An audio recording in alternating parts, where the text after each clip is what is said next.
Networking and marketing made simple is for you, the business owner that has a product, service, or message that you truly believe in.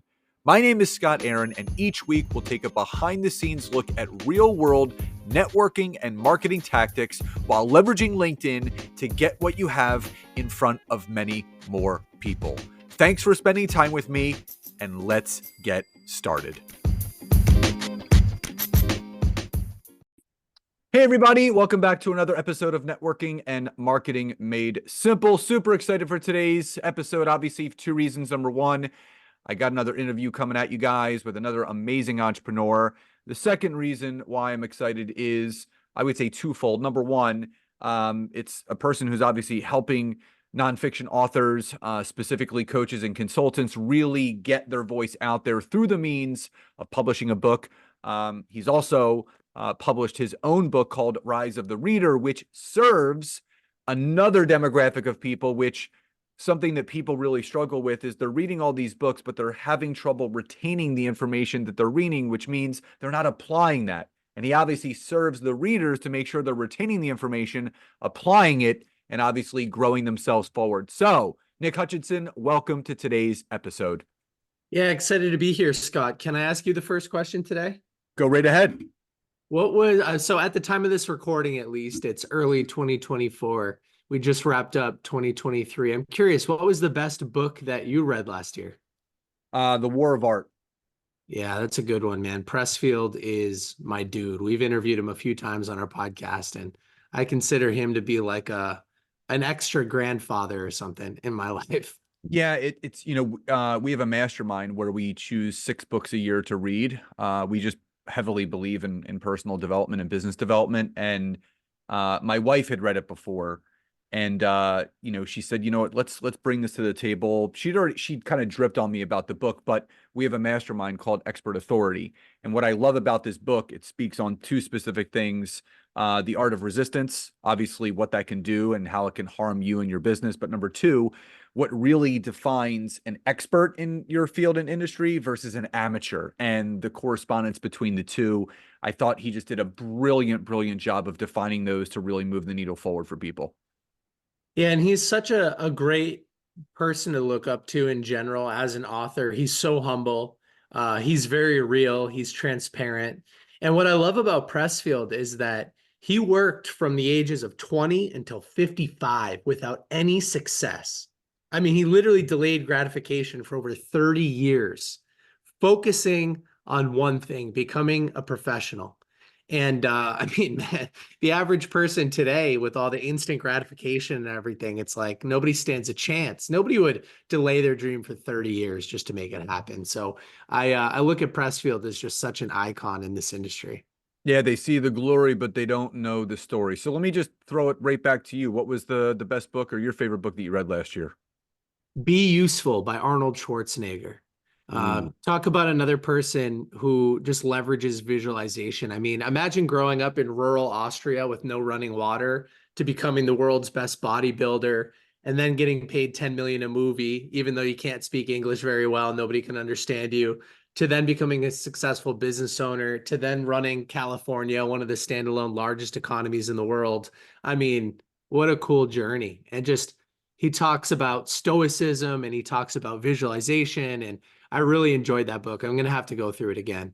Yeah, I love also the documentary on Netflix, because I think what a lot of people fail to recognize, before he became the movie star, he was a millionaire in his mid-20s from real estate that Joe Weider had actually recommended for him to start, investing in.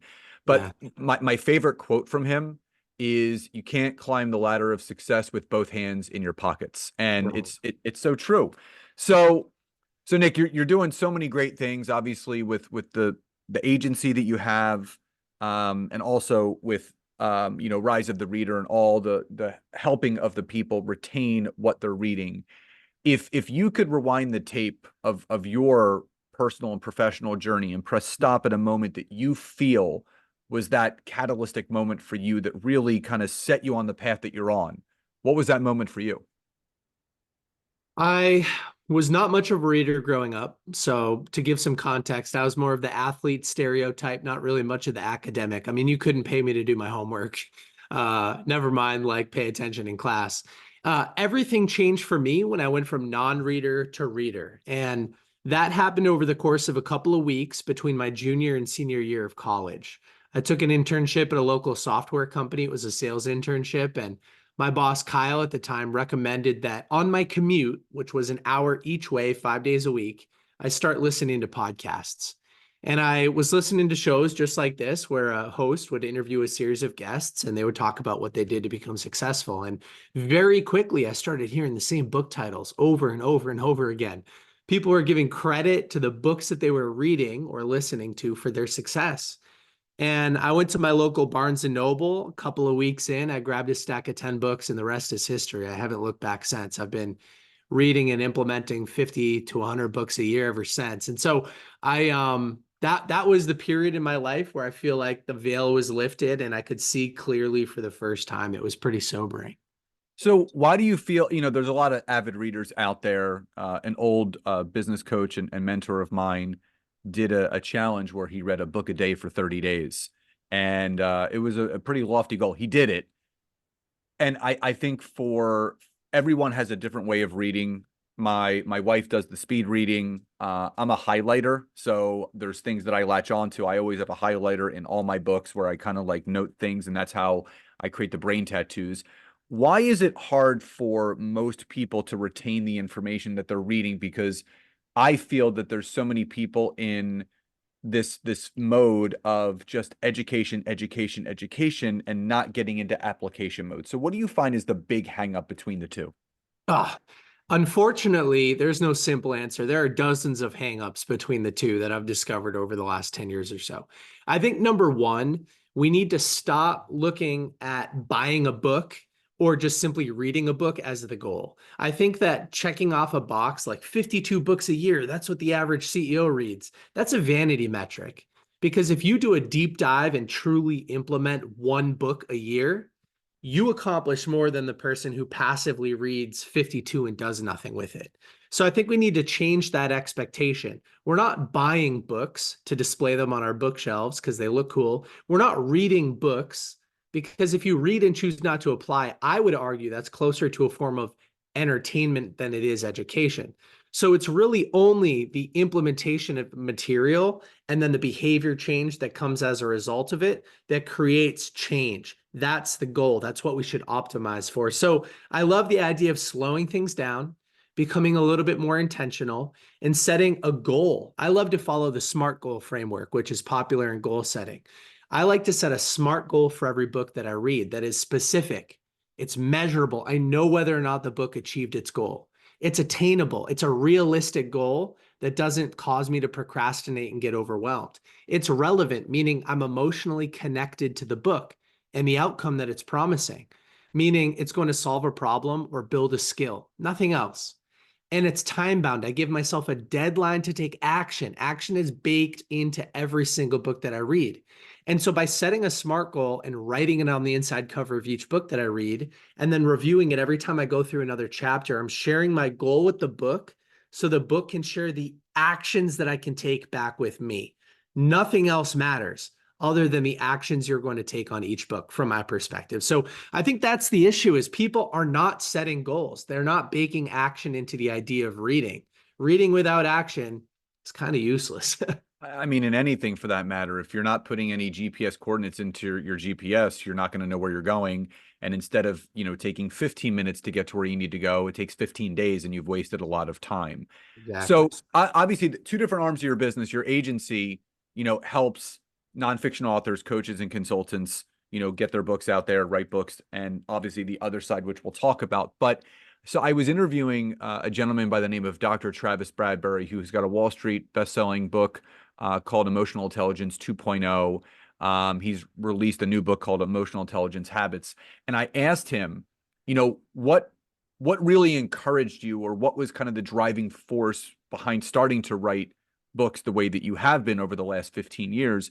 And he said that I was mentoring with someone, and I asked my mentor, what do I need to do to really set myself apart from other people and really put myself into that expert category that people are always looking to get into?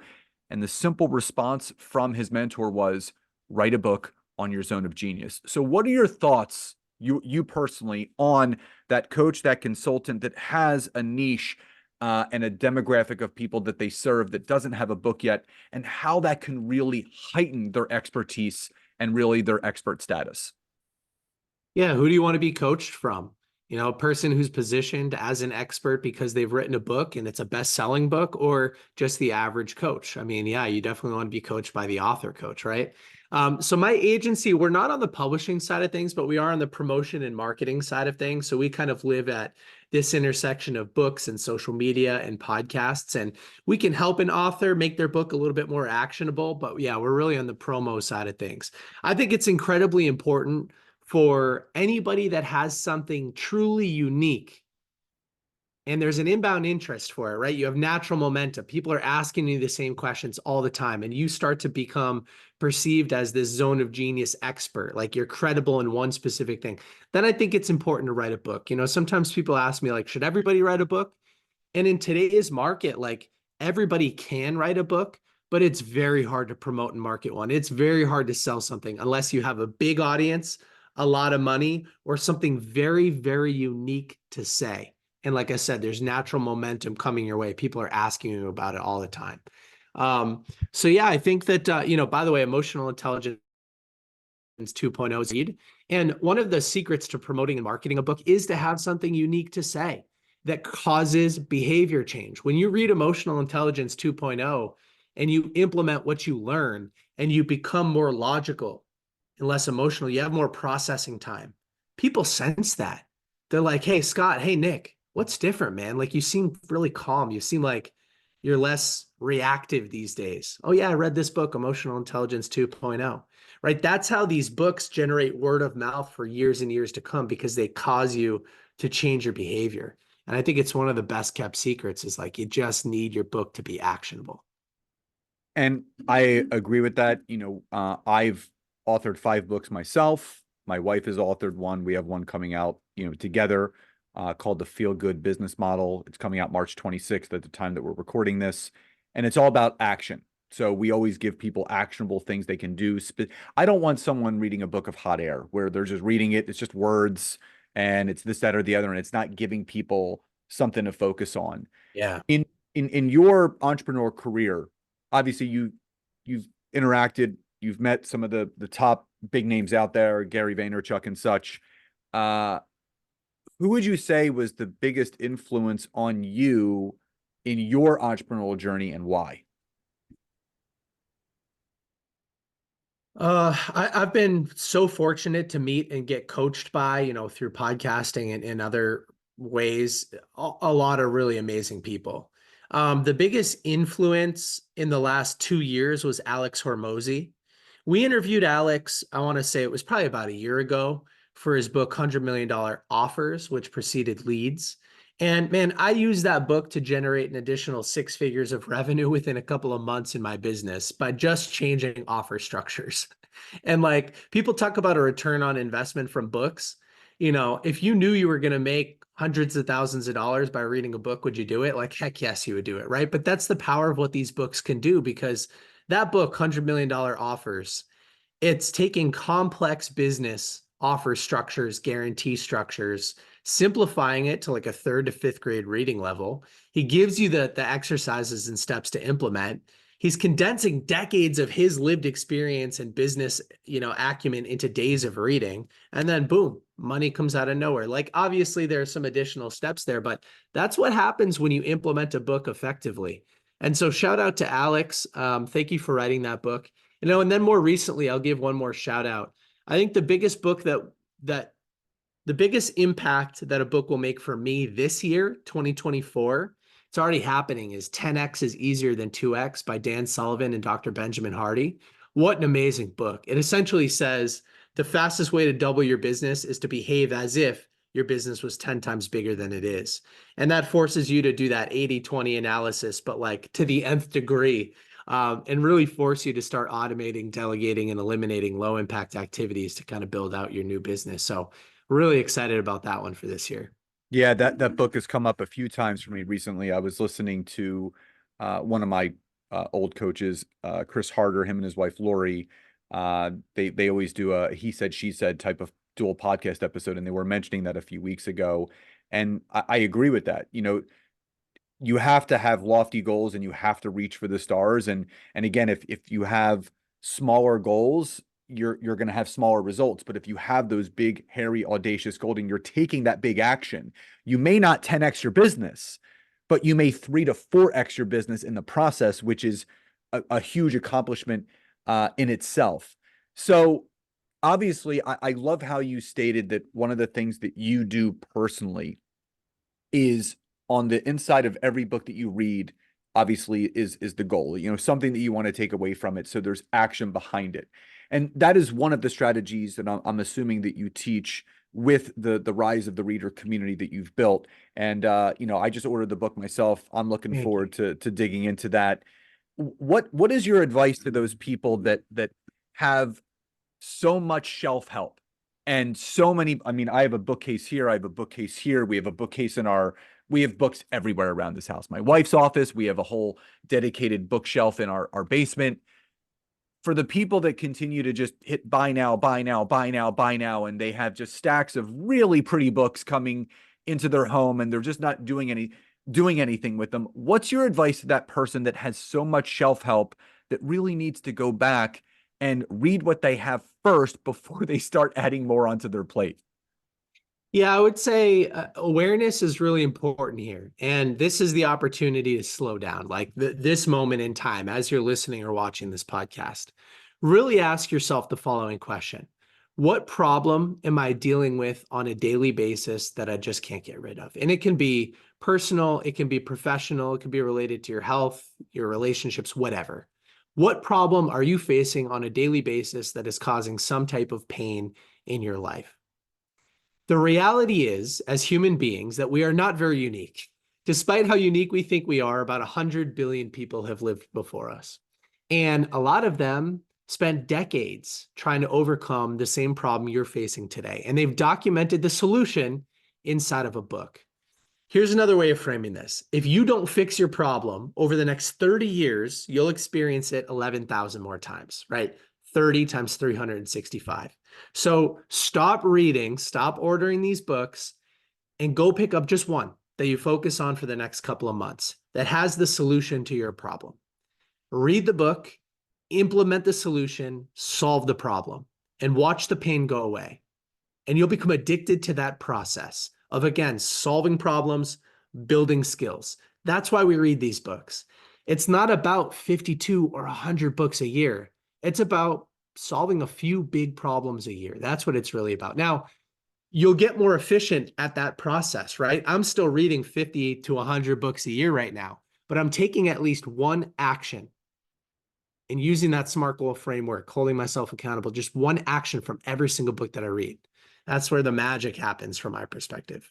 I think that's just so brilliant because you're breaking an entire book down into just one simple action. And I feel, and I would love to hear your opinion on this, is that less is sometimes more.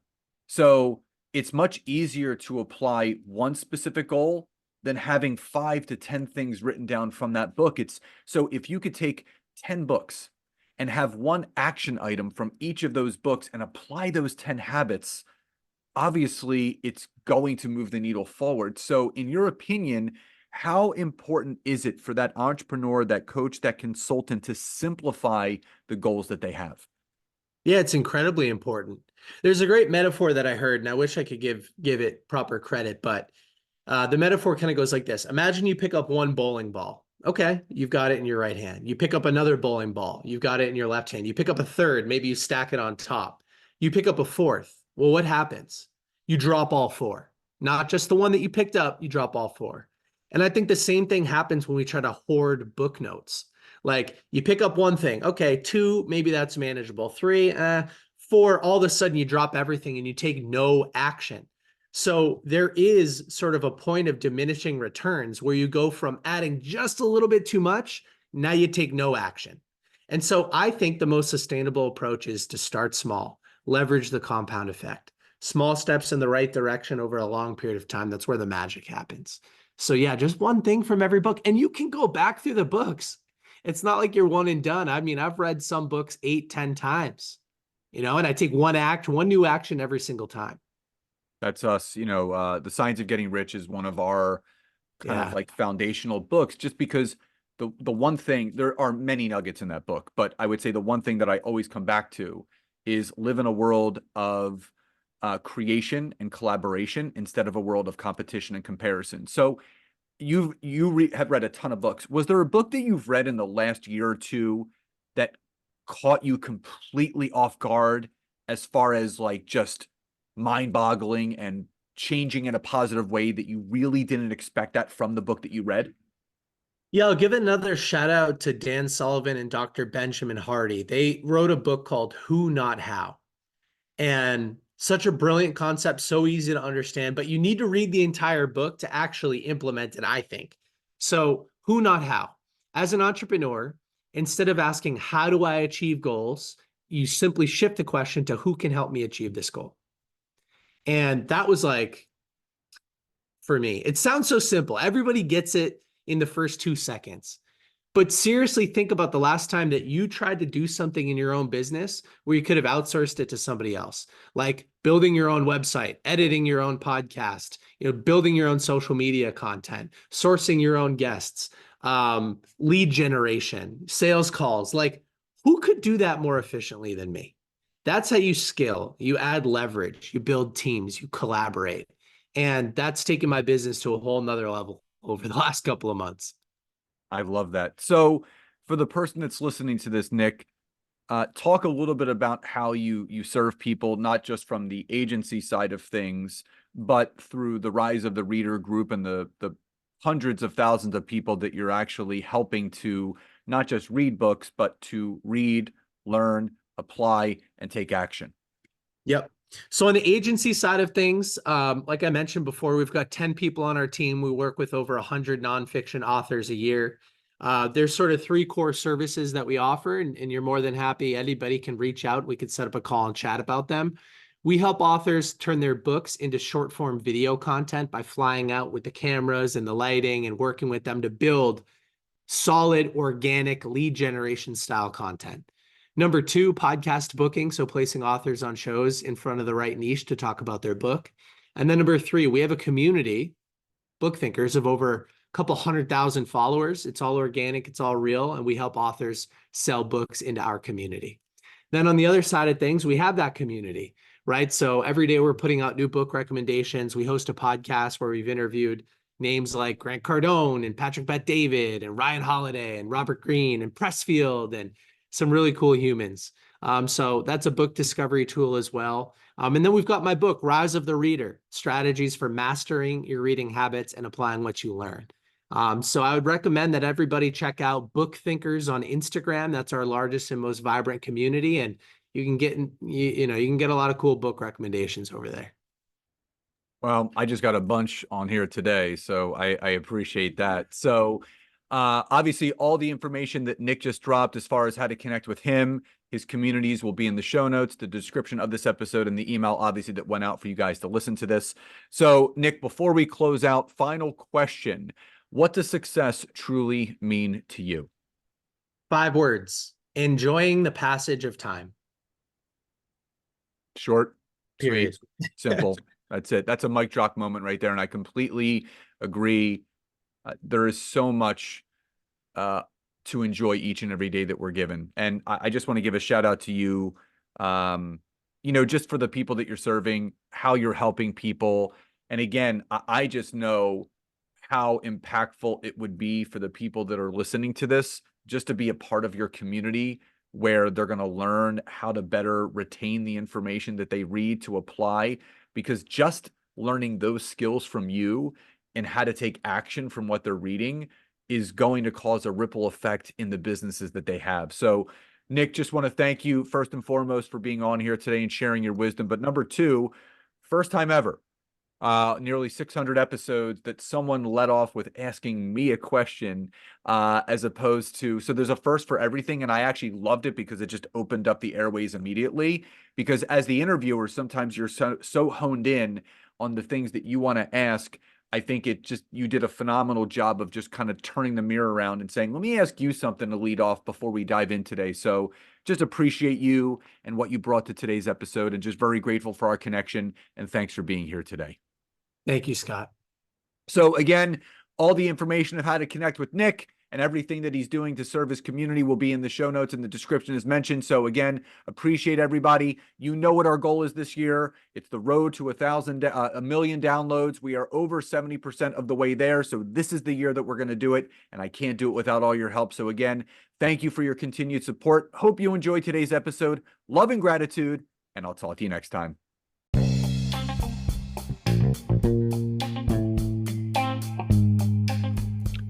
Thank you so much for checking out today's episode. If you could, please support this podcast by hopping over to Apple Podcasts, Google Podcasts, Spotify, or any place that you're listening to this. Leave us a rating and review. Let us know what you loved most and what you would like to hear more of. But also, if you would like to learn how to take your business to the next level, whether it's using LinkedIn or working directly with myself and Nancy in our intimate group coaching programs, you can head over to www.thetimetogrowth.com or scottaaron.net to learn more. Thank you again for your support, love and gratitude, and I'll talk to you soon.